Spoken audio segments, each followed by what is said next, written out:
Boa noite, irmãos. Graça e paz, amém? Vamos abrir a palavra do Senhor em Gênesis capítulo 30. Gênesis capítulo 30, a partir do verso 1. Nós vamos ler dos versículos 1 ao 8. Gênesis 30, verso 1. Vendo Raquel que não dava filhos a Jacó, teve inveja da sua irmã e disse a Jacó: dá-me filhos, senão eu morro. Então se acendeu a ira de Jacó contra Raquel e disse: estou eu no lugar de Deus que te impediu o fruto do seu ventre? E ela disse: eis aqui a minha serva Bila, coabita com ela, para que dê a luz sobre os meus joelhos e eu assim receba filhos por ela. Assim lhe deu a Bila, sua serva, por mulher, e Jacó a possuiu. E concebeu Bila e deu a Jacó um filho. Então disse Raquel: julgou-me Deus e também ouviu a minha voz e me deu um filho, por isso chamou-lhe Dan. E Bila, serva de Raquel, concebeu outra vez e deu a Jacó o segundo filho. Então disse Raquel: com grandes lutas tenho lutado com minha irmã, também venci, e chamou-lhe Naphtali. Amém, queridos? O contexto desta passagem mostra Raquel, uma pessoa que Jacó amava extremamente, mas que tinha uma frustração, tinha um problema, ela não conseguia engravidar. E ela era extremamente magoada por não conseguir engravidar e dar um filho legítimo dela com o seu marido Jacó. E um dia ela foi conversar com Jacó a esse respeito, e ela chegou diante de Jacó e começou a conversar com Jacó. E desta conversa e das reações desta mulher e deste problema, a gente vai aprender algumas coisas nessa noite. A primeira coisa que a gente vai aprender é que quando a gente não analisa corretamente os nossos problemas, a gente cria mais problema. Se você não identificar a causa real do seu problema, você vai causar mais problemas na sua vida. No versículo 1, a palavra de Deus diz que Raquel não dava filhos a Jacó. Ora, era um problema dela, era um problema físico dela. E aí ela vai até o seu marido e fala assim: me dá um filho, senão eu morro. Como é que Jacó podia fazer isso, se o problema era físico daquela mulher? E ela foi até lá, e quando ela falou isso, um homem que amava a sua mulher, um homem que era compreensivo, um homem que fez tanto sacrifício, diz a palavra que ele ficou irado. Você vê como trouxe o tumulto para dentro da família, para dentro do casamento? Jacó se irou, falou: lá sou eu, Deus, para resolver o teu problema. Irmãos, por que isso acontece? Porque o grande problema da nossa vida é quando a gente não consegue descobrir a causa daquilo que está causando o problema para nós. E aí a gente começa a tentar resolver com paliativos, com ações erradas, com ações que vão nos afastar da bênção, da alegria, porque a gente quer resolver de qualquer maneira, mas não identificou. Irmãos, essa mulher é extremamente amada por Jacó. Olha só que coisa interessante. Vá no Gênesis 29. Gênesis 29. Alguém leia para mim o versículo 10 e 11, por favor. Gênesis 29, verso 10 e 11.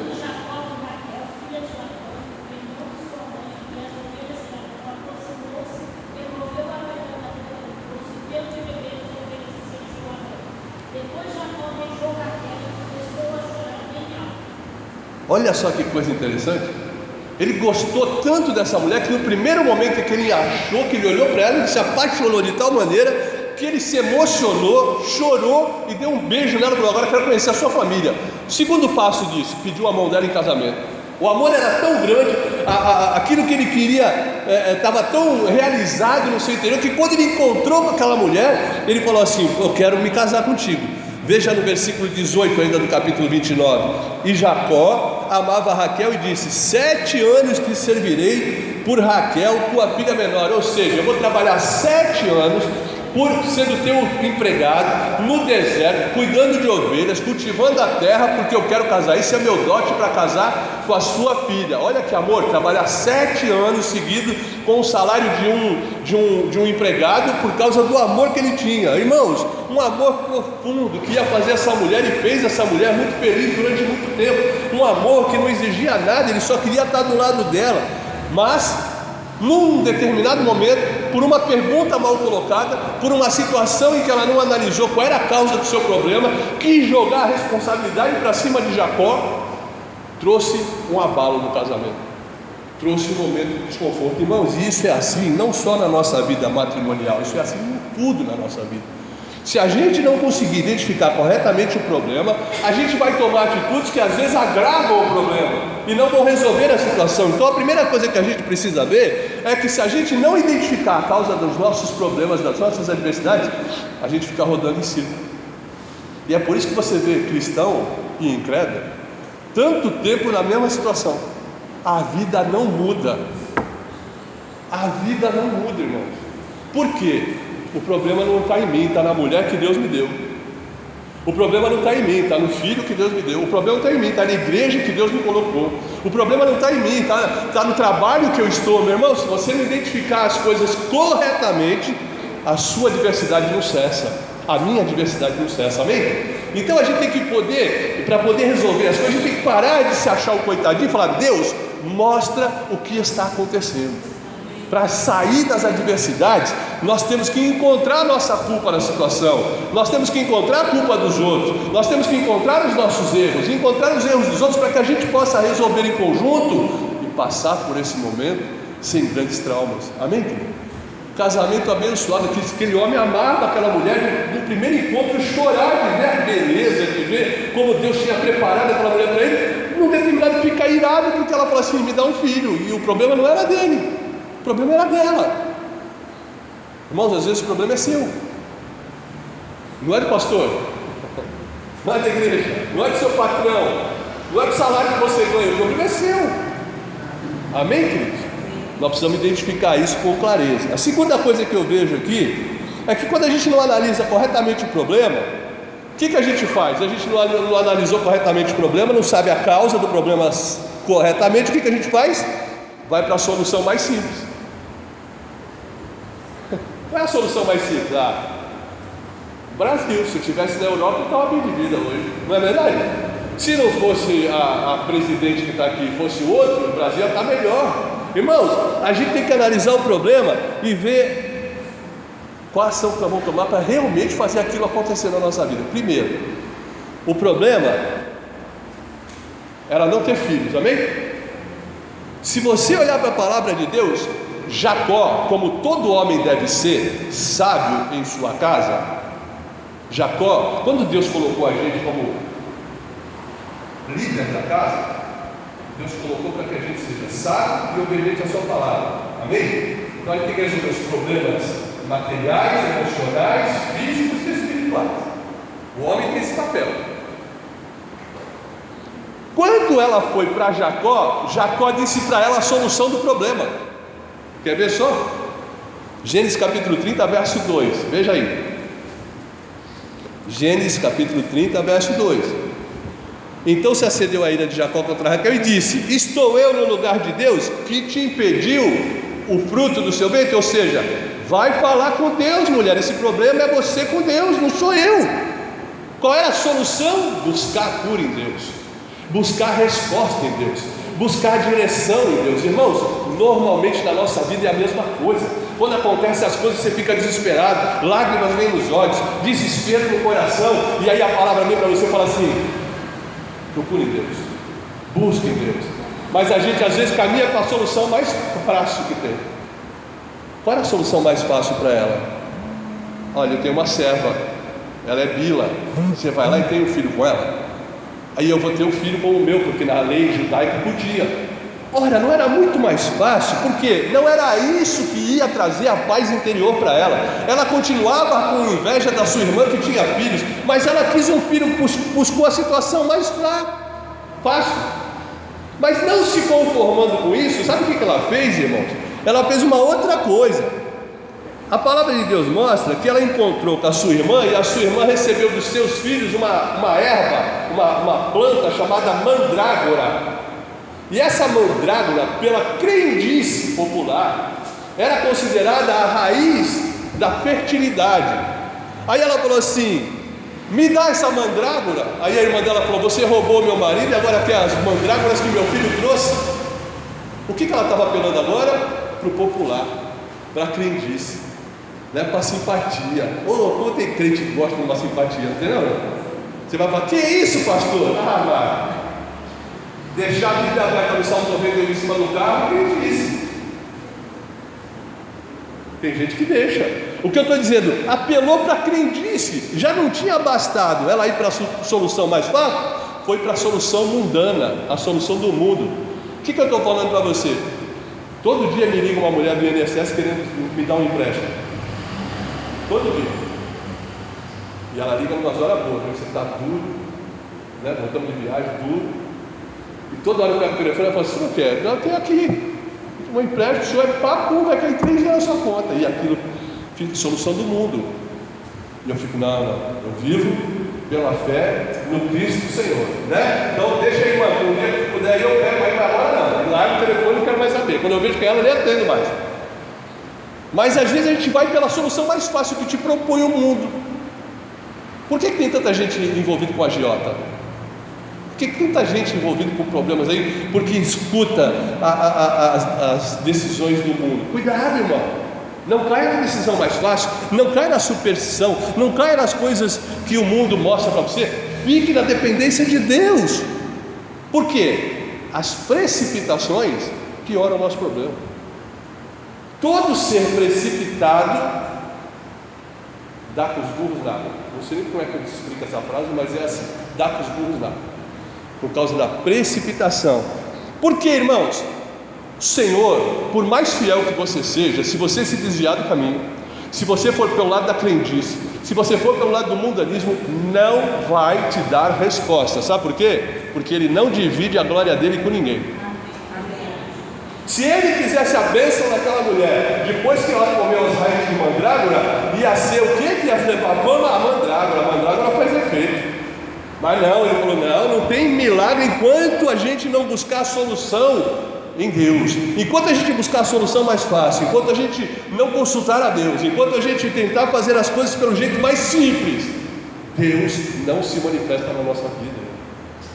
Irmãos, é por isso que a Bíblia diz que o reino de Deus é tomado pelo esforço. As coisas com Deus são coisas tomadas com dedicação, com zelo, com esforço. Porque Deus não divide a glória dele com ninguém. Ele quer que cada vez que você passa por uma experiência, você seja mais fortalecido disso. Então ela pegou e foi tomar a decisão mais fácil. Irmão, não vá atrás de soluções fáceis. Não adianta, não resolve. Nós temos que estar esperando em Deus. Amém? A terceira coisa que eu vejo acontecendo aqui é que quando a gente não analisa corretamente o problema, a gente fica ansioso. E a ansiedade é um problema. Quando você não analisa corretamente aquilo que você está passando, você vai para a ansiedade, e a ansiedade te leva a você tomar orientações que normalmente são orientações desastrosas, infelizes. Quer ver só? Gênesis 30, verso 1. Vendo Raquel que não dava filhos a Jacó, teve inveja de sua irmã e disse a Jacó: dá-me filhos, senão eu morro. Ansiedade. Aí ela pegou e falou assim: Jacó, primeiro ela estabeleceu para a vida dela uma coisa que é mortífera. Sabe o que é mortífera? Inveja.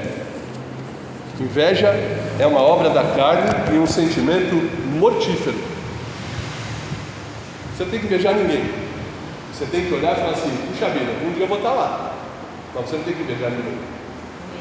Uma coisa é você desejar chegar a um determinado ponto, a outra coisa é você invejar.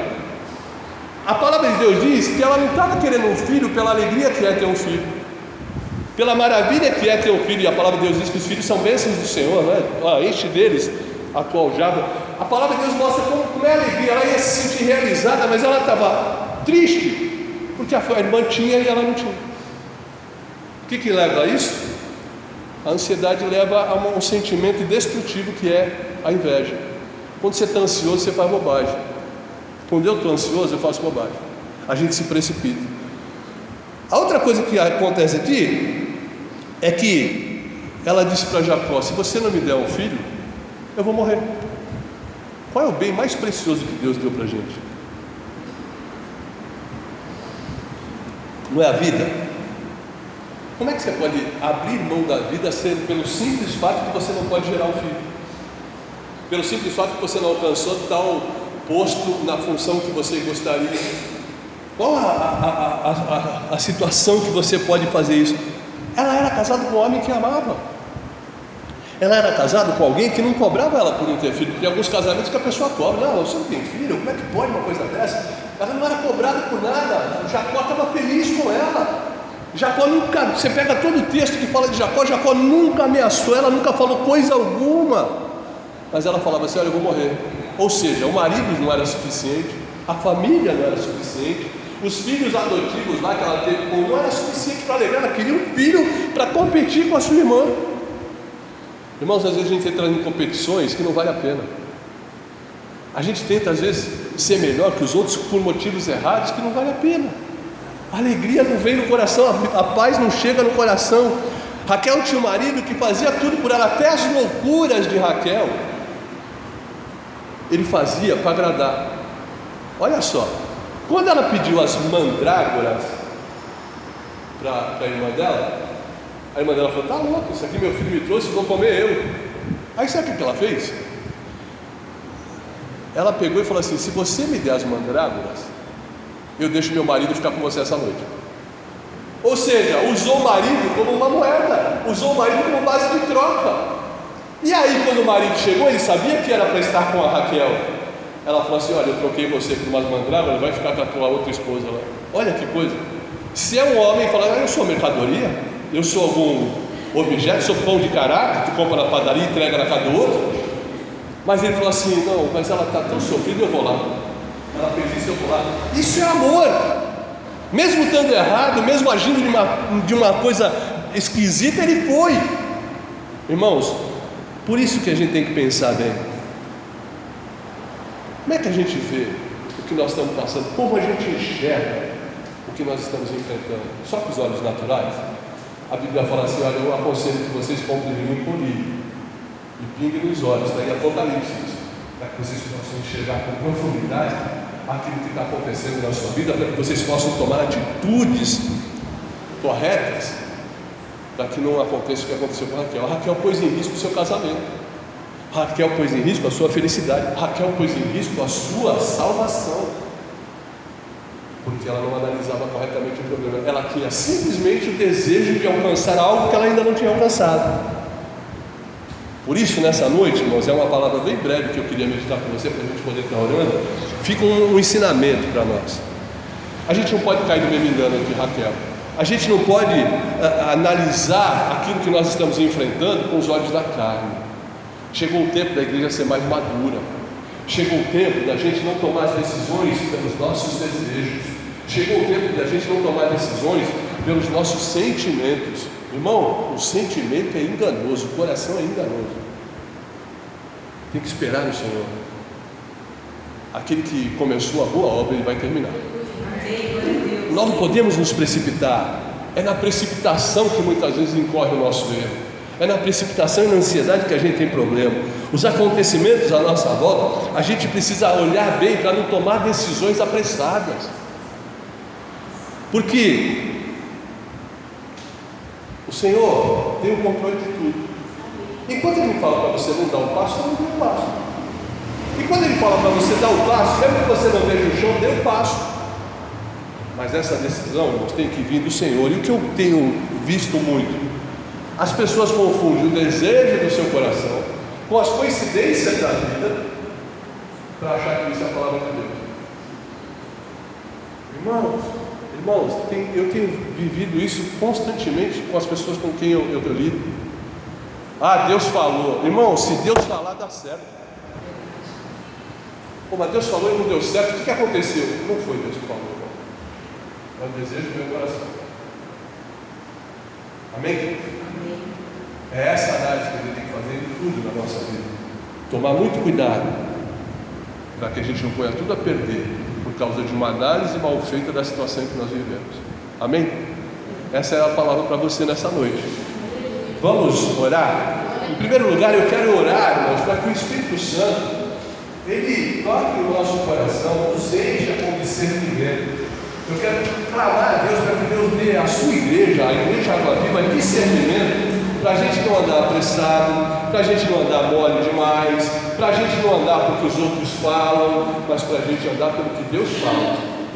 Deus tem muitas coisas para realizar. A gente canta isso, a gente profetiza isso, a gente tem certeza disso, mas nós precisamos estar atentos ao mover de Deus. E isso vem como? Pelo derramar do Espírito Santo com discernimento na nossa vida. Você pode ficar de pé? Eu vou pedir para a irmã Tânia orar com a gente, pedindo para Deus discernimento espiritual para cada um de nós. Nós vamos falar disso, Senhor, enche-nos de discernimento, para a gente saber a hora certa de agir, a maneira certa de agir. Amém?